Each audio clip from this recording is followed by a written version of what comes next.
So, welcome, Donna. I love these chats with you. And this is even so happy to be here with you. yeah, and it's even more exciting this time because we're going to talk about your new book that's there behind your shoulder, The Angel and the Assassin. So looking forward to that. All my books, everywhere. Absolutely. And I was thinking back to when I first came across you, and the first book I read of yours was The Last Best Cure. And that got me really interested, personally and in my work, which is why I then started following you and maybe stalking you, actually. So sort of interested in you coming to talk at our conference, which you did in 2017. You're fine. Yeah. So the next book I read of yours was your Childhood Disrupted book, How Your Biography Becomes Your Biology, and how you can heal. And that was really relevant to our work in our field of chronic pain and the emotional causes of chronic pain and how trauma is real.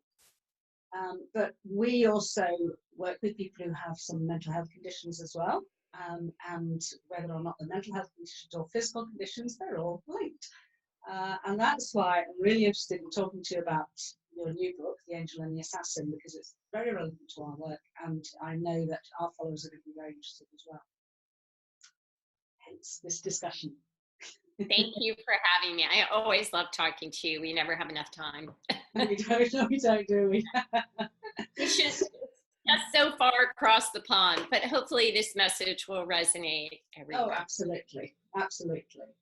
So before you started looking at this, it's only been more recently, up to this point, basically, then the whole idea was that the brain and the body worked as, for example, the mind and body did, and that the brain wasn't actually linked to the immune system. And that's really where you come in with all this new evidence. Now we know that there is a mind-body relationship and that they're inextricably linked.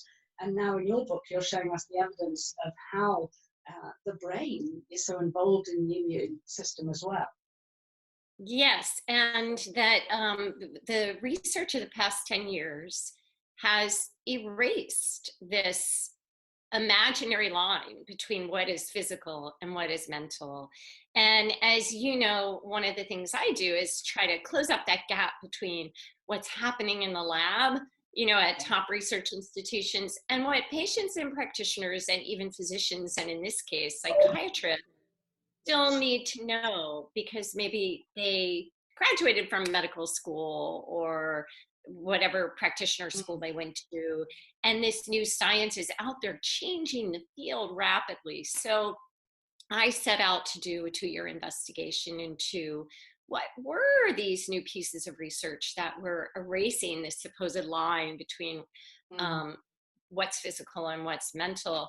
And it blew my mind. I truly think it's the most important research I've ever reported on in 30 years. And it began with a new understanding of this tiny little cell that scientists had ignored since the 1920s when they first noted it, called microglia. And I know that sounds like a big science word, but remember that word, microglia, because it's really changing the way we see the brain-body link.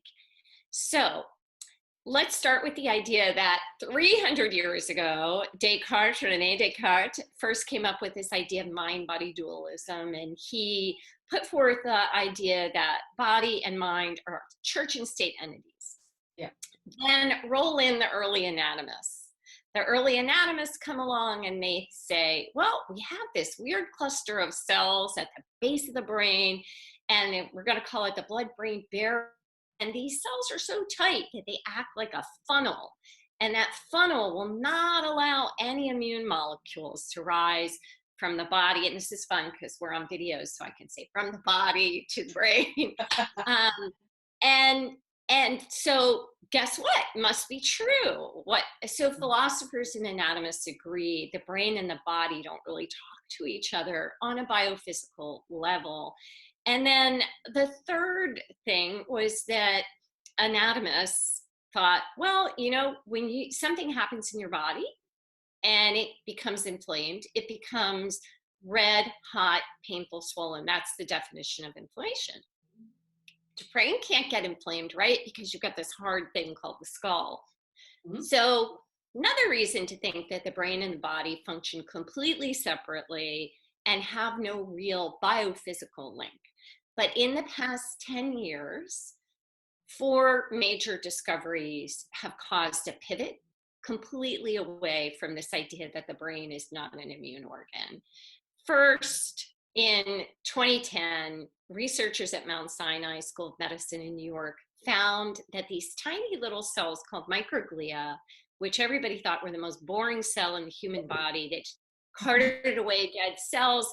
People call them robots, housekeepers, janitors. Whoa, during gestation, on the 9th day of gestation, they are actually white blood cells in the developing fetus. They break off from white blood cells and they migrate up to the brain. And they're not just hanging out as the brain's janitors and carting away dead cells. They are the white blood cells of the brain functioning in the brain, as do immune cells in the body. That's kind of amazing.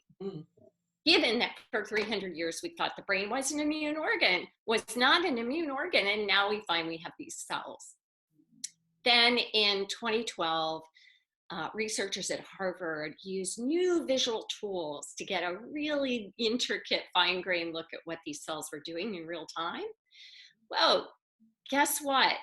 When these microglial cells in the brain get activated or stressed out by all the things that you talk about with your clients, chronic stress, what kind of diet are they eating? What are their emotions like? What kind of mind state are they in? What's going on in the environment around them, in their relationships?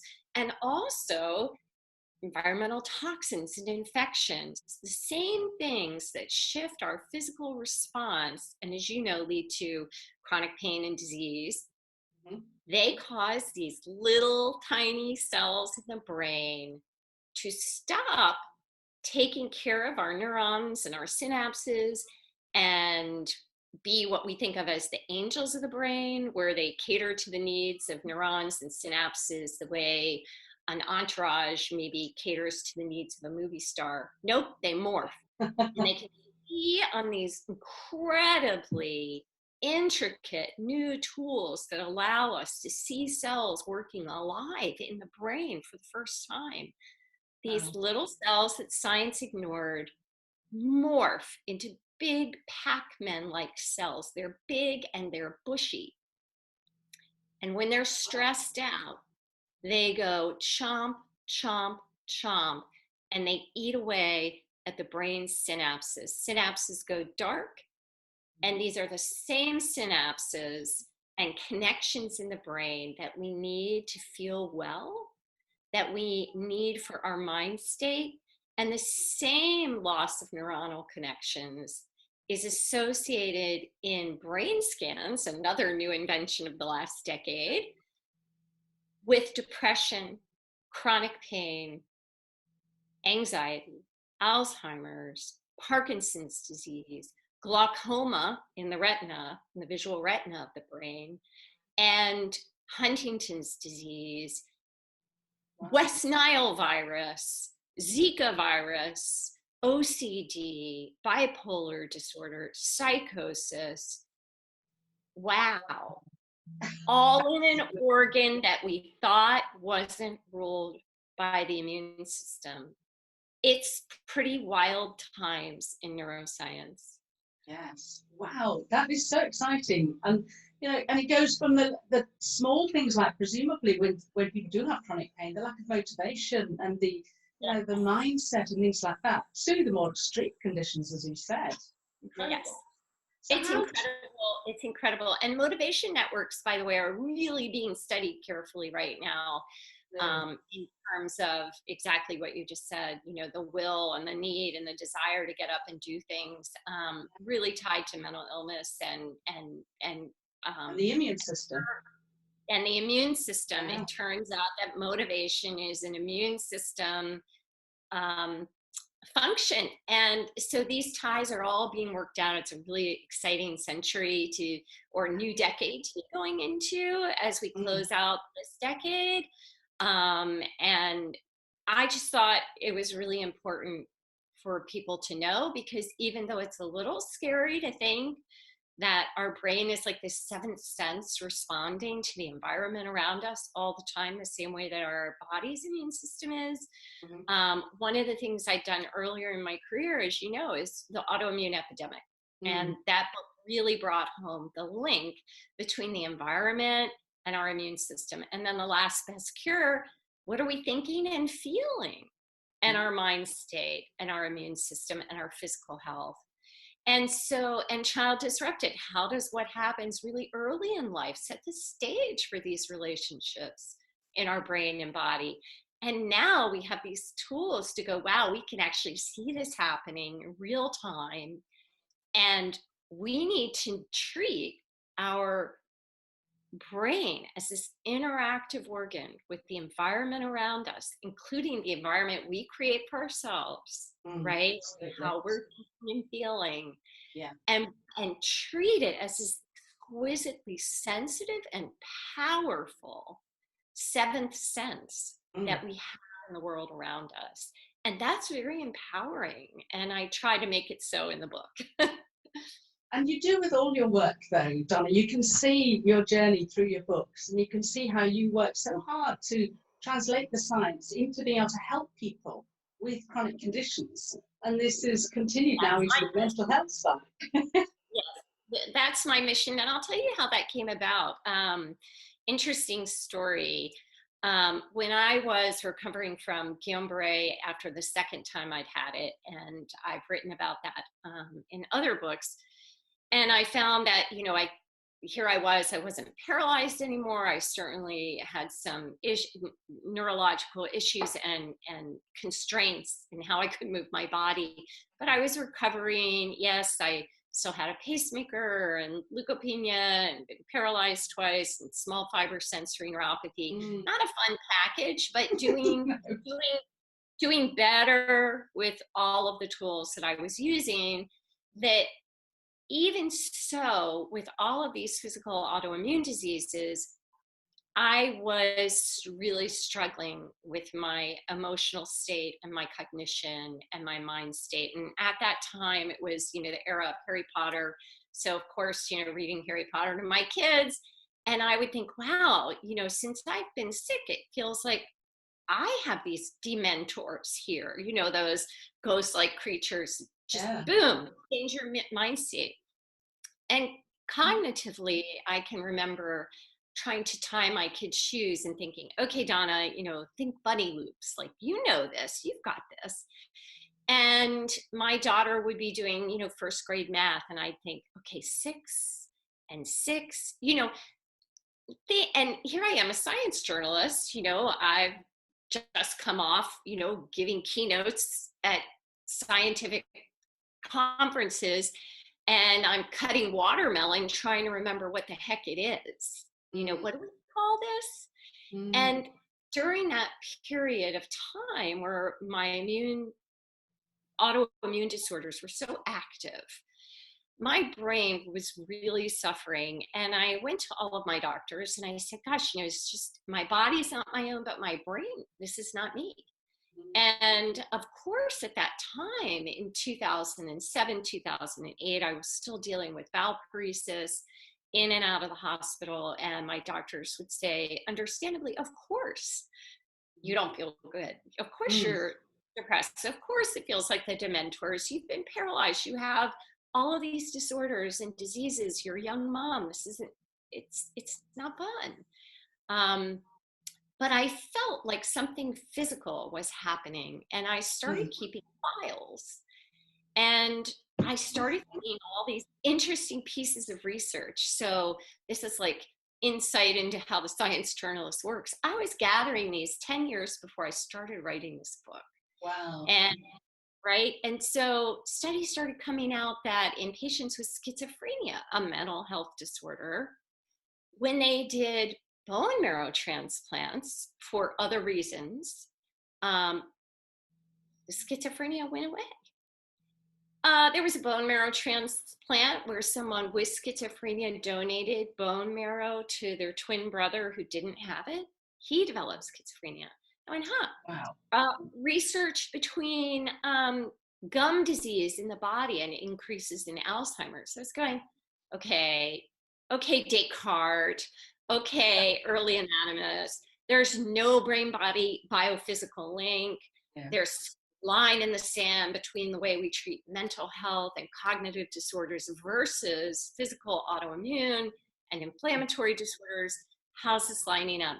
Then, boom, huge studies came out about 4 or 5 years ago, linking having lupus, multiple sclerosis, rheumatoid arthritis to double, triple, quadruple the rates of depression, anxiety, psychosis.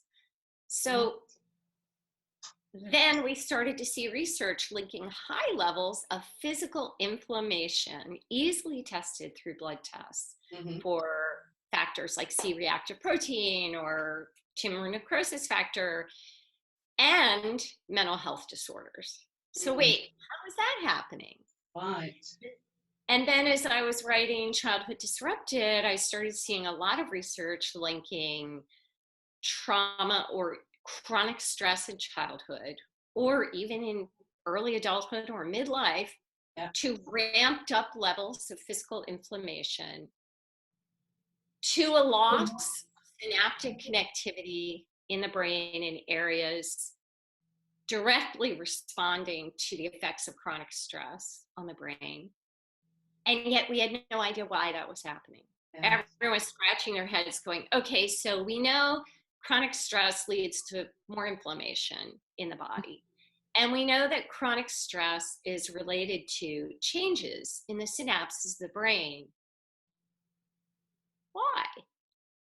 How are we seeing changes in the synapses of the brain if the brain and the body don't talk to each other? How is having this robust neurochemical stress response, what we think of as that fight, flight, freeze, that stress response, how is going into the stress response changing synapses?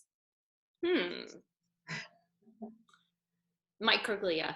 I told you, remember that name. It's all about microglia. When we talk about those pain networks getting going in the brain, when we talk about those neurotags in the brain that have to do with chronic pain, guess what we see? Big activated clusters of microglia. Wow. That's amazing. And I remember reading a study years ago, probably was 2012, about microglia, because when you started talking about it, I knew the term. And I knew that they found something exciting about it, but I couldn't remember what it was. So it has a lot to do with your work. So now with the going on to the microglia again, and all the work you've done looking at all the science behind it, how do you feel that this science is going to change our understanding of the brain and brain-related disorders? Well, it's already changing science completely. Science is pivoting away from the idea that disorders of the mind are going to be best targeted by come in and work with neurochemicals and looking at targeting microglia. But I've never been a huge fan of looking at things from a pharma, perspective. Yeah. So there is a race on in pharmacology to target microglial cells and help to reboot them right at the source, because it turns out that all the neurochemicals that we understand are important in mental health disorders, including dopamine, glutamate, and also serotonin. All of these pathways are expressed through what cell? Microglia. Yes. So we just missed it. We completely missed it when we're talking about how many chemicals are circulating in the brain, what stress hormones and what neurochemicals and neurotransmitters are doing in the brain. It's all moderated by, expressed by, controlled by microglia. So how do we get these cells to be healthy? How do we get them to be the governors, the good governors of the brain, and no longer be assassins, but come back to their role as the angels of the brain? So all kinds of things are happening that are non-invasive, that are helping practitioners to be able to do this. I think ultimately we are going to see a lot of pharmacologicals that address inflammation in the brain. And when I say inflammation in the brain, remember, we don't mean red hot, painful, swollen. Inflammation in the brain, or neuroinflammation, literally means microglia spitting out inflammatory toxins and eating synapses. That's neuroinflammation.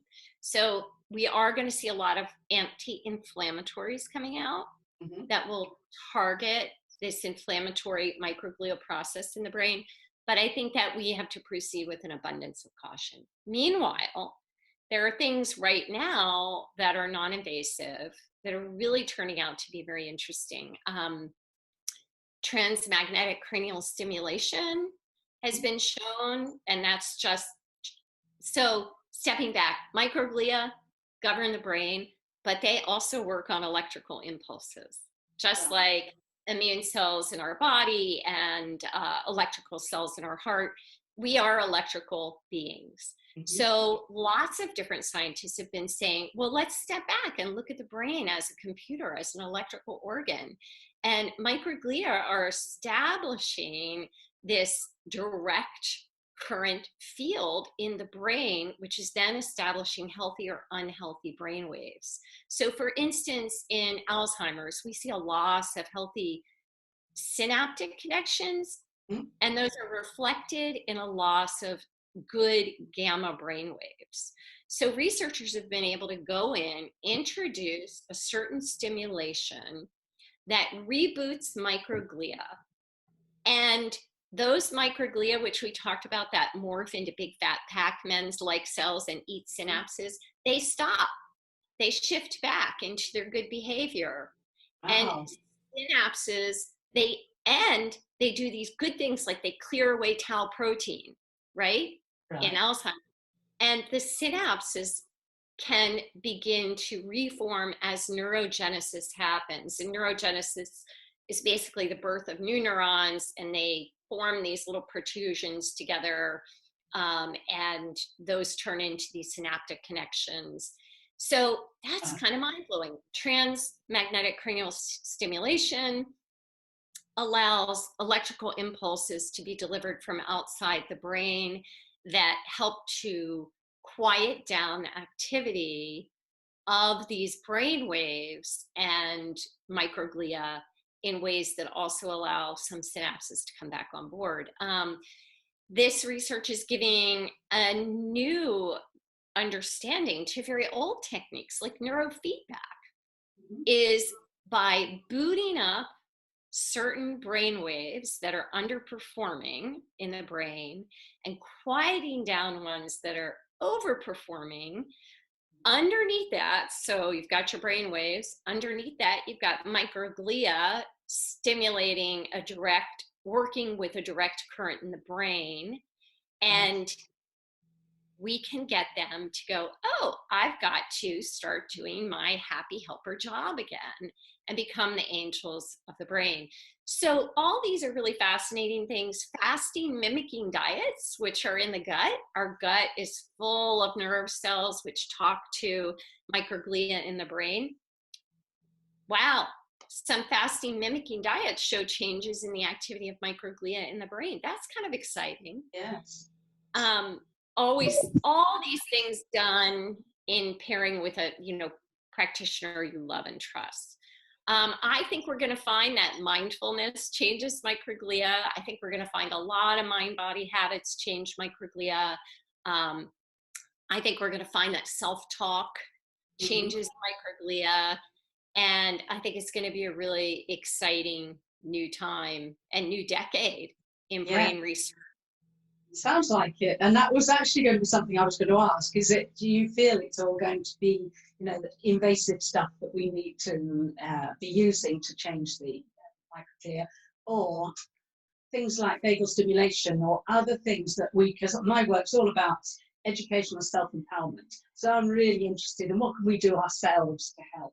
And so you already mentioning the mind-body stuff, and working on mindfulness and even slow breathing, and all these that can be really helpful with the Yes, stimulation of the vagal nerve. the whole field of psychoneuroimmunology, using the vagal nerve differently. And I was going to mention the vagal nerve, so I'm glad you brought that up. Studies have shown that when they intervene in the vagal nerve, they're changing the activity in the brain of these cells and changing behavior. So we know that relationship between the vagal nerve and microglia is very, very strong. Yeah. But do we need to implant a stimulator in the vagal nerve to do that? I don't think so. I think that our new understanding of, again, the brain is this seventh sense, this extraordinarily exquisite, sensitive organ in a dance with our environment all the time, tells us that what we do with the environment we create for ourselves is even more important than we ever thought it was. And since the vagus nerve conductor, a really fast nerve conductor between what's happening in our environment and the messages that our brain gets, wow, how we sculpt our environment in healthy ways and help our vagal response to be healthy. Every single technique that I know you're teaching, because you've been one of my teachers, they matter. They matter a lot. Absolutely. And if the environment is affecting us in a negative way, then it must be able to work in a more positive way, and health enhancing way as well. Which is why I know that what we do and how we look at our environment and self-care, self-compassion, how that can help us as well. And we are our environment. So all the things that you teach people to do inside, here, that is the environment that we're creating. How we shift our stress response through every technique that we find that works for us is shifting the stress response in the brain, which is shifting what microglia do. It's exciting. Very exciting. So how do you feel that your book is going to change things? Well, I think that it's already starting to change the conversation about mental health and take us into a time when we aren't just throwing antidepressants into brains as some kind of experiment and saying, wow, we're going to have a whole new set of tools here to help patients find well-being. And I think that's really exciting. But my job as a science journalist is to start a conversation, and hopefully that will lead to more patient awareness, more practitioner awareness, more funding for the study of mind-body protocols, and help us to see it in a way that completely takes us past that old belief that mental health and physical health aren't connected. And just, we can no longer hold on to that old dogma. And that's what I hope I will be able to do, and give people, look, I hear from thousands of readers who are suffering. Often those who are suffering with chronic pain or autoimmune disease are the same patients who are suffering with their mental outlook and their mental health. I hear it every day. Every day I hear from these readers. And I wanted to address the fact that many, many readers and patients feel hopeless. They feel like they've done everything that they can do, that their doctors are giving them, they're taking the drugs, and it's not enough. It's not. We're stagnating. Psychiatry really hasn't moved the needle, any psychiatrist will tell you, in 50 years. Meanwhile, cancer research, heart disease research, autoimmune disease research are going into the future. And psychiatry has been left behind. So I'm hoping to help stimulate that next era of awareness from the practitioner to the patient, to the reader. And where do you feel, if you look forward 20, 30 years, where do you hope that your book will help this with all the science? Where do you think it'll be? I think we're going to be in a whole new era. I hope we are. I'm very hopeful. I really do believe. I'd like, if for Star Wars fans, I'd like to beam me up, Scotty. I'd like to see that picture in 25 years where it looks like we'll be able to take simple blood tests and read through blood tests. This is already happening in labs. It's just going to take a time to come safely to patients in the clinic. And take a simple blood test and we'll be able to see how activated microglia are in the brain because of these little factors that they drop into the bloodstream that tell us what kind of state they're in. We're going to be able to look at barcodes, genetic barcodes on microglia and tell if they're getting into an activated state based on something happening in the environment or the body. That's going to be mind-blowing. And what will that allow us to do? Instead of waiting around for depression or bipolar or OCD to develop, as it often does in young people, what if the way we test cholesterol, at 10, we just do a little microglia check through a blood test, non-invasive, and we go, man, that's just a little too much activity. It could be that this person has had a lot of childhood adversity. It could be that commingled with genes and other things happening is telling us that we may have something developing here that could become anxiety, depression. Yeah. Let's really look at our mind-body techniques for this child. Let's really look at our diet. Let's think maybe we'll send her for a little neurofeedback. Or with Alzheimer's, microglia get activated and oversculpt neural pruning 20, 30, 40 years before symptoms set in. It's a long, slow brew process. Yes. But if we can start to see it happening with new scans of the brain, with new blood tests, what if we are able to intervene before symptoms ever occur? It's mind-blowing. It's the future. I think it's really, really, really exciting and hopeful. I think it's going to put us in a different place where for the first time in 50 years, we will have new tools and proof for why these tools work for helping to relieve an array of human suffering. Absolutely. And do you know what, Donna? I'm always so impressed with you because, excuse me, we know that science takes years, sometimes 20 years to get to the clinical interface to be accepted or even begin to be noticed. And I know with your book, Childhood Disrupted, how you really helped to bring this awareness of adverse childhood experiences to the clinical interface, to the public interface. And I know that this is going to happen with The Angel and the Assassin, and that you are a real pathway to being able to help get this science noticed. Well, I want to say thank you, and thank you so much for talking today as well. It's so fascinating, and I really am looking forward to reading your book very much. Thank you for having me. It's always great to talk to you, and I'm excited to help be able to do one little bit for the greater good. Oh, you're definitely doing that. Thank you, Donna. Thanks, Georgie. Thanks for having me. You're welcome.